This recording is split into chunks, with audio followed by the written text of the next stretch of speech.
20 mega ప్రాజెక్టులను అత్యంత విజయవంతంగా పూర్తి చేసిన ఘనత ఒక్క హరివిల్లుకే సొంతం. నాడు హరివిల్లులో పెట్టుబడి పెట్టిన వారి సంపద నేడు రెట్టింపైంది.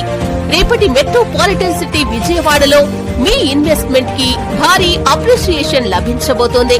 ప్రస్తుతం విజయవాడకు 4 వైపులా ర్యాపిడ్ గ్రోత్ ఉన్న 4 ప్రైమ్ లొకేషన్స్ లో 7 రన్నింగ్ ప్రాజెక్టులను అందిస్తోంది హరివిల్లు. మచిలీపట్నంలోని పోర్టు రోడ్డును బేస్ చేసుకుని నేషనల్ హైవే ఫేసింగ్ తో 50 ఎకరాల గేటెడ్ కమ్యూనిటీకి అదనంగా మరో 25 ఎకరాల భారీ విస్తరణ,